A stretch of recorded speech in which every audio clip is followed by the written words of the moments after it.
I am sorry, I cannot speak to you in Tamil, and therefore I would have preferred if there was someone to interpret what I say in Tamil.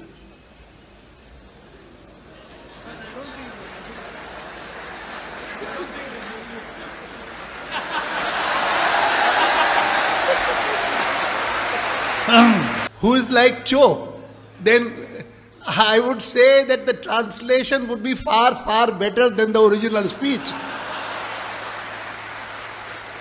அதாவது அவர் என்ன சொல்றாருன்னா, அவர் சொன்னதை நான் சொல்ல போறது இல்லைன்றார்.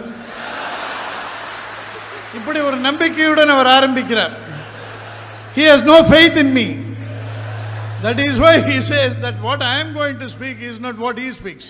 No, I can, after listening to him, as interpreted to me by Guru Murthy, Narendra Bhai was being told, translated by our LG, Ganeshan.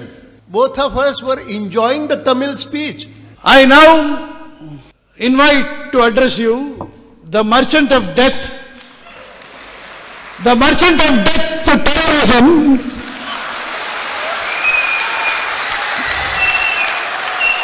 The merchant of death to corruption.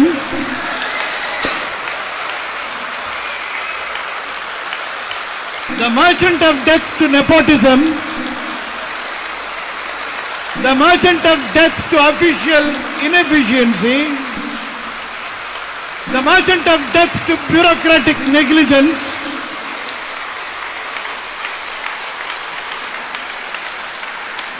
The merchant of death to poverty and ignorance.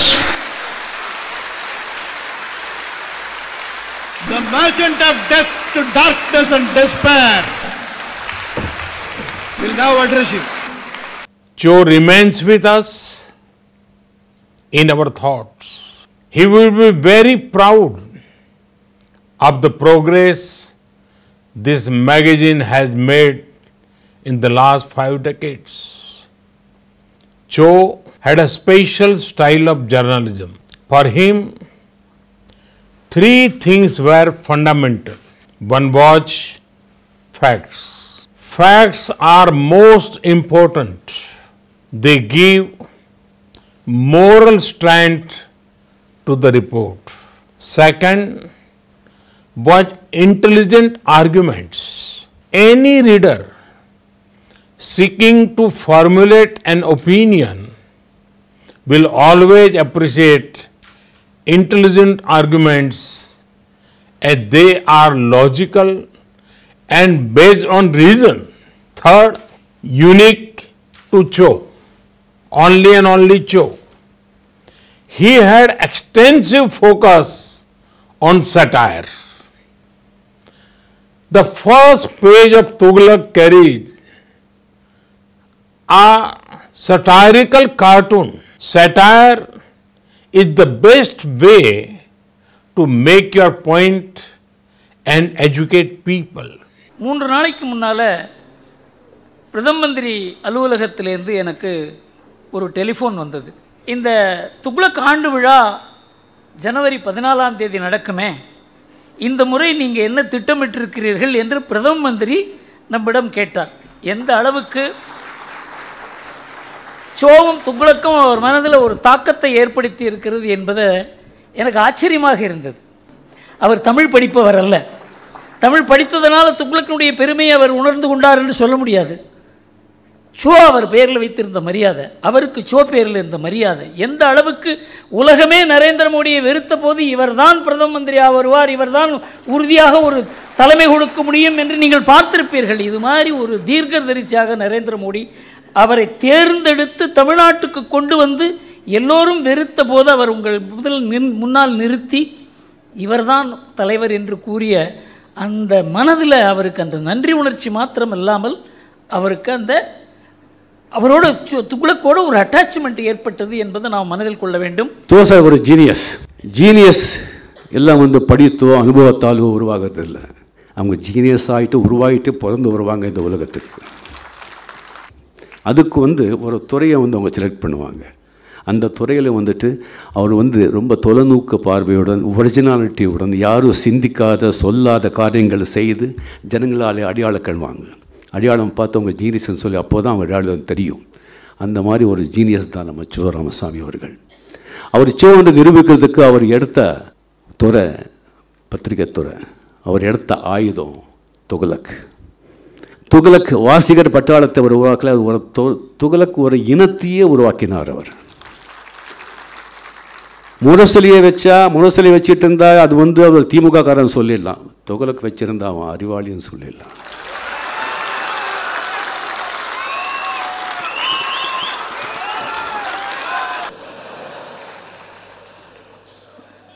அவர் இவர் மாதிரி உழைக்கக்கூடியவங்க இருப்பாங்களான்னு சந்தேகம். குருமூர்த்தி மாதிரி வெறுமை உழைச்சும் பிரயோஜனம் இல்லை, எல்லாத்தையும் ஒரு தடவையிலேயே கிரகிச்சுண்டு எத்தனை சப்ஜெக்ட்ஸ், எக்கனாமிக்ஸ், பாலிட்டிக்ஸ், லா, அக்கௌண்டன்சி அப்படின்னு எதை தொட்டாலும் அதை ஃபுல்லாக டீப்பாக தெரிஞ்சுக்கிற அண்ட் அவ்வளவு டைம் ஒவ்வொன்றுத்துக்கும் கொடுத்து அவ்வளவு எஃபர்ட்டை கொடுத்து அவ்வளவு அப்ளிகேஷன் இருக்குது. அண்ட் அபவ் ஆல் இத்தனை கான்டாக்ட்ஸு இத்தனை இருந்தும் அதன் மூலமாக குறுக்கு வழியில் எதையும் சாதித்து கொள்ள நினைக்காத மனிதர். இது அத்வானிக்கு அவர் எப்படி டிரான்ஸ்லேட் பண்ண போகிறாருன்னு தெரியல. இந்த பொறுப்பு என் மீது ஏறக்குறைய திணிக்கப்பட்டது. நான் முன்வந்து ஏற்றுக்கொண்ட பொறுப்பல்ல. சோ இருக்கிற வரையும் என்னால் இதை செய்ய முடியாது, சோ உங்களுக்கு அப்புறம் இந்த பத்திரிகை நடக்காது, இதை மூட வேண்டும் என்று தான் நான் கூறி வந்தேன். நான் அவருக்கு பங்குதாரராக இருந்தேன். 1988 நான் அவருக்கு பங்குதாரராக இருந்தேன். அதுக்கப்புறம் 91 கைவிட்டேன். அதுக்கப்புறம் தமிழ் பத்திரிகை உலகத்தில் உன்னை பற்றி தெரியவில்லை, ஆங்கில பத்திரிகைகள் எழுதுகிறாய், உலகம் அளவில் உன் பெயர் பதிவாகி இருக்கிறது, தமிழ்நாட்டில் உன்னை யாருமென்றே தெரியாது என்பதனால தமிழில் எழுத வைத்தார். அவர் பொருளாதாரத்தை பற்றி தமிழில் கட்டுரைகள் எழுத ஆரம்பித்த பிறகு துக்ளக் வாசகர்களுக்கு நான் அறிமுகமானேன். பிறகு ஒரு ஆண்டு விழாவிலையும் எனக்கு ஒரு முக்கியத்துவம் கொடுத்து எனக்கு அடுத்தபடி குருமூர்த்தி என்பது போல ஒரு தோற்றத்தை ஏற்படுத்தி வந்தார். அவர் மனதில் அந்த மாதிரி ஒரு சிந்தனை இருக்கிறது என்பது மாத்திரம் எனக்கு தெரிந்தது. ஆனால் 1992 நான் இந்த பங்குதாரரிலிருந்து வெளியில் வந்து 2008 மறுபடியும் நீ பங்குதாரராக வர வேண்டும் என்று நான் அது பாதி பங்கு எனக்கு கொடுத்து அதற்கு நான் விலை கொடுத்தேன். அப்பொழுது சொன்னேன், சோ நான் உங்களுக்காக சேர்கிறேனே தவிர உங்களுக்கு அப்புறம் இந்த பத்திரிகை நடக்காது, உங்கள் ஆன்மாவை தொடருவதற்கான அந்த புத்திசாலித்தனமோ மக்களுடைய அந்த ஏற்போ எனக்கு கிடையாது, என்னால் முடியாது என்று கூறினேன். கடைசி வரைக்கும் அவர் போகிற வரைக்கும் நான் அவருக்கு உறுதி கொடுக்கல. எனக்கு ஒரு பெரிய மன வருத்தம். பின்னால் எல்லோரும் வந்து இங்கே துக்ளக் குழுமமே வந்து எங்கிட்ட சொன்னாங்க, துக்ளக்கில் நீங்கள் தான் எடிட்டராக இருக்கணும்னு சொல்லி ஆசிரியர் விருப்பம், நீங்கள் இன்றைக்கு அனுமதி கொடுக்கவில்லை என்றால் எங்களுக்கு ஆசிரியர் பெயர் மாற்றமே செய்ய முடியாமல் போய்விடும், இந்த பத்திரிகையை மூட வேண்டி வரும் என்கிற நிலைமை வந்தபோது தான் என்னால் அதை ஏற்றுக்க முடியல. அந்த பொறுப்பு எங்கிட்ட அப்புறம்தான் புரிஞ்சுது. சோ எங்கிட்ட சொல்லுவார், தமிழ்நாட்டுக்கு இந்த பத்திரிகை தேவை, நீங்கள் உங்களால் நடத்த முடியும், உங்களுடைய பாணி வேறையாக இருக்கும், ஆனால் எங்களுடைய வாசகர்கள் ஏற்றுக்கொள்வார்கள் என்று தீர்க்க தரிசனமாக என்று சோ கூறினார். அதை நான் இன்று அனுபவபூர்வமாக உணர்கிறேன். இதற்கு காரணம் அவர் சிந்திக்கும் படிக்கும் இந்த நாட்டின் பெயரில், இதனுடைய கலாச்சாரத்தின் பெயரில், பண்பின் பெயரில், பாரம்பரியத்தின் பெயரில் அக்கறை உள்ள ஒரு வாசகர் வட்டத்தை தயார் செய்திருக்கிறார். அதுதான் துக்ளக்கினுடைய ஆஸ்தி. இந்த துக்ளக்கினுடைய ஸ்தாவர ஜங்கம ஆஸ்தி எது என்றால் படிக்கும் ஒரு குழுமத்தை உருவாக்கி இருக்கிறார். இது உருவாக்க முடியாது, சோதான் உருவாக்கி இருக்க முடியும். அந்த குழுமத்தோடு நான் உறவு வைக்க முடியுமே தவிர என்னால் அந்த குழுமத்தை உருவாக்க முடியாது. அந்த குழுமம்தான் துக்ளக்கை நடத்துகிறதே தவிர துக்ளக் குழுவோ ஆசிரியரோ இதை நடத்தலை. அந்த குழுமம் இருக்கிறதே அது இந்த நாட்டை பற்றி கவலைப்படுகிற குழுமம். நம்ம பண்பு, பாரம்பரியம், கலாச்சாரம், நம்ம நாட்டினுடைய தொடர்ச்சி 5000 ஆண்டுகளாக இந்த நாடு இருக்கிற அந்த உணர்வு இருக்கிறத அது போய்விடுமோ என்ற கவலைப்படுகிற ஒரு குழுமம். அது தனித்தனியாக கவலைப்பட்டால் அது பலவீனம். எல்லோரையும் சேர்த்து வைத்ததனால அந்த பலவீனமே பலமாக மாறி இருக்கிறது. எல்லோரும் சேர்ந்து கவலைப்பட்டால் அது பலம், தனித்தனியாக கவலைப்பட்டால் அது பலவீனம். சோ எல்லோரையும் இணைத்ததுனால அந்த பலவீனமானவர்கள் எல்லாம் சேர்ந்து ஒரு பலமாக மாறி இருக்கிறோம். அதனால தான் துக்ளக் நடந்து கொண்டிருக்கிறது. One of the things I found when I came to Delhi was that those who got the opportunity to rule the nation for many, many years love to keep things in pendulum mode. We all know what a pendulum is. Moving here, moving there. Keep things uncertain. Cause the problem, further it, and then pretend to solve it. Things have changed now. Our government has taken up the mission to solve problems persisting for decades. அரசியல் சாசன பிரிவு 370 எடுத்துக்கொள்வோம். ஜவஹர்லால் நேரு 1964 நாடாளுமன்றத்தில் இது போக வேண்டிய ஒன்று, இது போய்கொண்டிருக்கிறது, தேய்ந்து கொண்டிருக்கிறது, மறைந்து கொண்டிருக்கிறது என்று கூறினார். அதாவது நாட்டுக்கு தேவையில்லாத, நாட்டுக்கு விரோதமான ஒன்று என்பது 50-60 ஆண்டுகளுக்கு முன்னாலேயே முடிவு செய்யப்பட்ட விஷயம். இதை செய்தால் இது அவசரம் என்று எப்படி கூற முடியும்? இந்த முத்தலாக் இஷ்யூ இருக்க பல பேர் நினைக்கிறாங்க இது முஸ்லீமுக்கு விரோதமான விஷயம். முஸ்லீம்கள் இதை எதிர்த்து எந்த விதமாகவும் பேச முடியாதது காரணம் சில முஸ்லீம் அமைப்புகள், அவங்க மதசார்பு உள்ள அமைப்புகள் பேசியிருக்கிறார்களே தவிர சமுதாயத்தில் இதற்கு எந்த விதமான எதிர்ப்பு இல்லை. காரணம் என்னவென்றால் அந்த சமுதாயத்தில் ஒரு பெரிய இந்த காலத்துக்கு ஏற்காத ஒரு பழக்கம் இருக்கிறது. அந்த பழக்கம் இருக்கக்கூடாது. அது சட்டப்பூர்வமாக தான் தீர்க்க முடியுமே தவிர அந்த சமுதாயத்தினுடைய உள்முயற்சியினால் அது முடியாது என்பதனால் தான் அந்த சமுதாயம் ஏற்றிருக்கிறது. இதுவும் ரொம்ப நாளாக உச்சநீதிமன்றம் கூறி இது கூடாது, இது சட்டம் கொண்டு வர வேண்டும் என்று பல முறை உச்சநீதிமன்றம் கூறித்தான் இந்த சட்டம் வந்திருக்கிறதே தவிர அவசரமாக இதை யாரும் செய்யவில்லை. ராமஜென்ம பூமியை எடுத்துக்கொள்வோம். கிட்டத்தட்ட 40-50 ஆண்டுகளாக ஒரு பெரிய பிரச்சனை. அது எந்த அளவுக்கு இந்த நாட்டினுடைய அரசியலை மாற்றி இருக்கிறது என்பது ஒரு பக்கம். இன்னொரு பக்கம் பெரும்பான்மை இந்துக்களுக்கு ஒரு உணர்வு இருக்கிறது அங்கு கோவில் தேவை என்று. அந்த முஸ்லீம் அமைப்புகளோடு பேச்சுவார்த்தை நடத்துவதில் கூட நான் இருந்திருக்கிறேன். 1990 வரைக்கும் முஸ்லீம்கள் கடுமையான எந்த முயற்சியும் எடுக்கலை. கே முகமது என்கிற கேரளாவில் தொல்பொருள் ஆய்வாளர், அவருடைய புத்தகம் கூட எழுதியிருக்கிறார், அவர் பத்திரிகை பேட்டி கொடுத்திருக்கிறார், கட்டுரை எழுதியிருக்கிறார். 1975 அந்த இடத்துல கோவில் இருக்கிறது என்பதை கூறிய அந்த கமிட்டி, ஆய்வு செய்த கமிட்டியில் இருந்தவர் அவர் சொல்கிறார், 1990 இந்த உண்மை வெளிவந்த உடனே முஸ்லீம் அமைப்புகள் எல்லாம் நாம் இதை விட்டு கொடுக்க வேண்டும் என்று கூறுகிறார்கள். அந்த சமயத்தில் இந்த நம்ம இடதுசாரி தொல்பொருள் ஆய்வாளர்கள், நம்ம சரித்திர நிபுணர்கள் இருக்காங்களா, அது எப்படி சொல்கிறீங்க? ராமர் ஒருத்தர் இருந்தாருங்கிறதுக்கே ஆதாரம் இல்லை, ராமருக்கு கோவில் எப்படி இருந்திருக்க வேண்டும் என்று கூறி அந்த முஸ்லீம் சமுதாயத்தை உசிப்பி விட்டு இவ்வளவு பெரிய பிரச்சனையாகியதை இது எல்லோருக்கும் தெரிந்தது தானே. அந்த இடத்துல 1934 அப்புறம் வழிபாடே நடக்கலை, அது எல்லோருக்குமே தெரிந்த விஷயம். இதை பிரச்சனையாக மாற்றியதே இந்த மதசார்பற்ற அரசியல்வாதிகளும் குறிப்பாக இடதுசாரி சிந்தனையாளர்களும் தான். அது ஒரு பெரிய அளவுக்கு போராட்டமாக மாறி இந்த நாட்டையே பிளவுபடுத்தக்கூடிய ஒரு நிலைமை ஏற்பட்டு பின்னால் உச்சநீதிமன்றம் தலையிட்டு, இது உச்சநீதிமன்றத்தினுடைய தீர்ப்பினால் ராமர் கோயில் கட்ட வேண்டும் என்கிற ஒரு நிலை ஏற்பட்டிருக்கிறது. இது யாருமே எதிர்க்கலை. ராமர் கோயில் கட்ட வேண்டும் என்கிற முடிவு அவசரமாக எடுத்த முடிவு அல்ல. இது எல்லாம் காலங்காலமாக பிஜேபியினுடைய தேர்தல் அறிக்கையில் இருக்க விஷயம். இந்த 4வது குடியுரிமை சட்ட திருத்தத்தை பற்றி கூறினேன். 1950 இதை செய்ய வேண்டும் என்று கூறிக்கொண்டிருக்கிறார்கள். செய்வதற்கு யாருக்கும் துணிவில்லை. இதை இன்றைக்கு செய்ய வேண்டும் என்று நினைப்பதனால இதை அவசரமாக செய்து விட்டார்கள் என்று கூறுவது தவறு. சைனா கிட்டத்தட்ட ஒரு 6 மாதத்துலேயே 1 வருஷத்துலேயே 135 தடவை இன்கர்ஷன்ஸ்னு போட்டிருந்தாங்க படைகள். அண்ட் அருணாச்சல் பிரதேஷ் எங்களுதுன்றாங்க. பார்டர் டிஸ்பியூட்டில் அவங்களோட மோசமாக நடந்துக்கிறவங்க யாரும் கிடையாது. ஆனால் இந்தியாவும் சீனாவும் நல்லுறவு வேண்டும் என்று சொல்ல இங்கே பலர் தயாராக இருக்கிறார்கள். நான் சொல்கிறேன், அமெரிக்கா ஒரு ஏத்துண்டு சீனாவை அமுக்க முடிஞ்சதுன்னா அமுக்கணும்னு நான் சொல்கிறேன். China is the most undependable neighbour. நமக்கு அதனால் இடைஞ்சல் தான் வரும். அதே சமயத்தில் ஓப்பனாக விரோதம் வச்சுக்க வேண்டிய அவசியம் இல்லை. ஜாகிரதையாக இருக்கணும். இப்போ கருணாநிதி ராமதாஸ் இருக்கிற மாதிரி இருக்கணும். மகாபாரதத்தில் ஒரு கதை, ஒரு மர பொந்துலேருந்து ஒரு எலி வெளியில் வந்தது, கொஞ்சம் அப்படி சுற்றலான்னு இறை தேடலான்னு. அந்த சமயத்தில் ஒரு பூனை வந்துடுது, இதுக்கப்புறம் திரும்பி பொந்து உள்ளே போயிடுது. அப்போது அந்த பூனை சொல்லிது, இல்லை நீ வெளியில் வா, நம்ம ஃப்ரெண்ட்ஸாக இருக்கலாம்.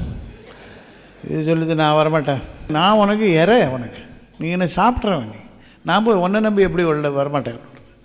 அந்த சமயத்தில் ஒரு வேடம் வந்து வலையை விரித்தான், அந்த வலையில் பூனை மாட்டின்னு பூனை மாட்டின்னு உடனே எலி தைரியமாக வெளில வந்துடுது. அந்த பூனை, நீ இப்போ என்ன நெட்டை கட் பண்ணி விட்டுரு, பல்லால் கடிச்சு நான் தப்பிச்சிக்கிறேன், எனக்கு ஹெல்ப் பண்ணு ப்ளீஸ்னு பூனை கேட்டுது. எலி சொல்லிட்டு, நான் உன்னை கட் பண்ணி விடலாம், ஆனால் நீங்கள் என்ன சாப்பிட்ருவியே அப்படின்ற சமயத்தில் பாம்பு வந்து ஒரு பக்கம், எலி பாம்பு தன்னை விழுங்கிட போகிறதுன்னு பார்த்து இன்னொரு பக்கம் கீரி, இதுக்கு நடுவில் நம்ம மாட்டின்னு சாவோன்னு எலி என்ன பண்ணிட்டு பூனைக்கிட்ட பேரம் பேசித்து, ஆல்ரைட் நான் உனக்கு வலையை கட் பண்ணி விட்றேன், ஆனால் இப்போ நீ எனக்கு அடைக்கலம் கொடுக்கணும், உன் மடியில் நான் படுத்துப்பேன், இது ரெண்டும் அண்ணன் போனப்புறம் நான் உனக்கு கட் பண்ணி விட்றேன். சரின்னு பூனை ஒத்துண்டு எடுத்து எலி அங்கே போய் படுத்து கொண்டது. பாம்பும் கீரியும் போய் விட்டன. பூனை வந்து எலியை பார்த்து, சரி அது ரெண்டும் போயாச்சு, இப்போ வலையை கட் பண்ணி விடு. இது நான் மாட்டேன்னு எலி, வார்த்தை கொடுத்திய, கொடுத்த வார்த்தையை காப்பாற்றுறேன், ஆனால் அதுக்கு டைம் இருக்குது, இந்த வேடம் வருவான், அவன் கிட்ட வந்த உடனே நான் வலையை கட் பண்ணி விட்றேன், அப்போ உனக்கு வந்து அந்த வேடங்கிட்ட தப்பிச்சுக்கணுன்றது தான் உனக்கு மெயின் ஐடியாவாக இருக்கும், அப்போ நீ என்ன மறந்துடுவேன், அப்போ தான் கட் பண்ணுவேன். சரி அதே மாதிரி வேடம் வந்தான், கிட்ட வந்து வலையை எடுக்க போகிற சமயத்தில் இது குதறி விட்டுடுத்து பூனை ஓடி போச்சு, வேடம் ஏமாந்து போயிட்டான்.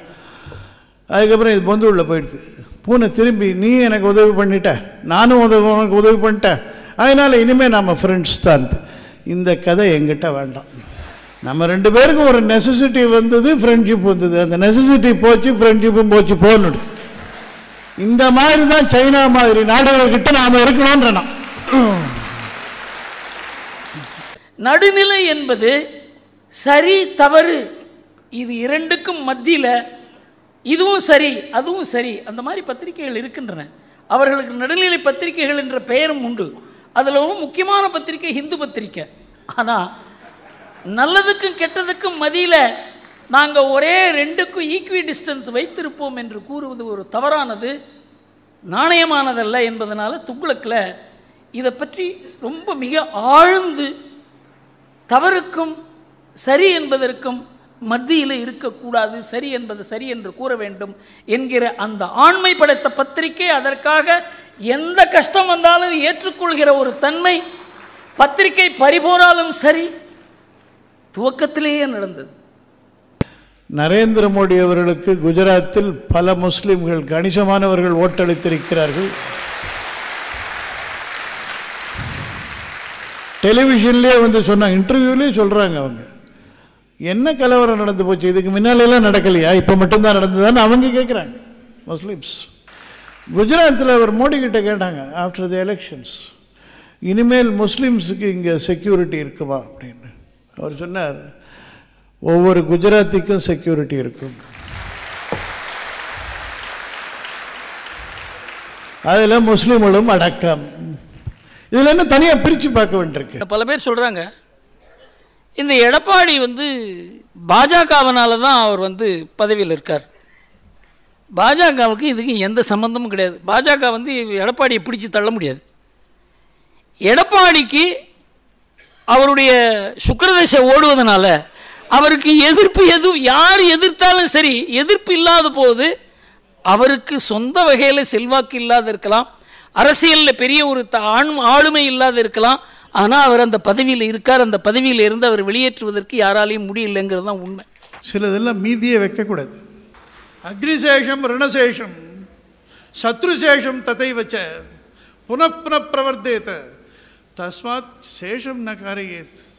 அக்னி, கடன், பகை இதெல்லாம் மீதி வச்சாங்கன்னா திரும்பி வளர்ந்துடும், அதனால் ஃபுல்லாக அழின்றான். அந்த மாதிரி அழிக்கப்பட வேண்டிய சக்தியாக திமுக விளங்குகிறது. தமிழ்நாட்டுக்கு இன்றைக்கு ஆன்மீக தலைமை தேவை என்பதற்கு ஒரு 3-4 உதாரணங்கள் கூறுகிறேன். ஒரு காலத்தில் கருப்பு சட்டை என்றால் தெய்வத்தை எதிர்ப்பது என்று கூறுவார்கள். இன்றைக்கு கருப்பு சட்டை என்றால் அது ஐயப்பன் கோவில் என்று அர்த்தம். அந்த அளவுக்கு தமிழ்நாடு மாறிவிட்டது. பிரதோஷம் என்றால் என்ன என்று யாருக்குமே தெரியாது. நான் 30-40 ஆண்டுகளுக்கு முன்னால் இது கபாலீஸ்வரர் கோவிலுக்கு பிரதோஷத்துக்கு போகும்போது ஒரு 50 பேர் இருப்போம். இன்றைக்கு கபாலீஸ்வரர் கோவிலில் பிரதோஷத்தன்றைக்கு உள்ளே போக முடியாது. தமிழ்நாட்டில் ஆன்மீகம் தழைத்திருக்கிறது. இன்றைக்கு 5000 பேர் போன ஒரு பழனி காவடிக்கு இன்றைக்கு 10 லட்சம் பேர் போகிறார்கள். மாதம் போகிறார்கள். 20லேருந்து 30 வயது இளைஞர்கள் போகிறார்கள்.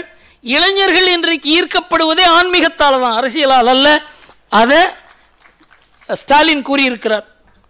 எங்கள் கட்சி, அதாவது அரசியலுக்கு இளைஞர்கள் வருவதில்லை என்றால் எங்கள் கட்சிக்கு வருவதில்லை என்று அர்த்தம்.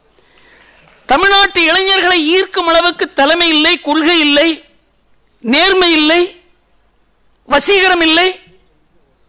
இந்த நிலைமையில தமிழ்நாடு திக்குத்து நின்று கொண்டிருக்கிற இந்த நேரத்தில் தான் இதுலேயும் ஒரு தீர்க்கதரிசி, இது ரெண்டும் உருப்படாது என்று அவருக்கு தெரியும். அதனால தான் ஒரு முறையும் ரஜினிகாந்த் இங்கே இருந்திருக்குமா சார் அரசியலுக்கு வாங்க அப்படின்னு சொல்லுவார். ரஜினி பாலிடிக்ஸுக்கு இது தமிழ்நாட்டில் நான் நினைக்கிறேன் இன்னும் 50 வருஷத்துக்கு கேட்டுன்னு இருப்போம்னு நினைக்கிறேன்.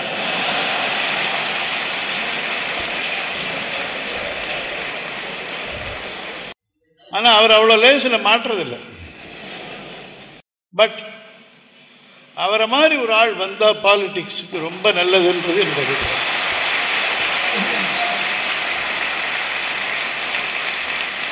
மாற்று தேவை, தேசிய கட்சி தேவை. காங்கிரஸோ பாஜகவோ தான் வர வேண்டும். ஆனால் காங்கிரஸ் வருகிற நிலைமையில் இல்லை. ஏன்னா அதுவே திமுக போல ஆகிவிட்டது.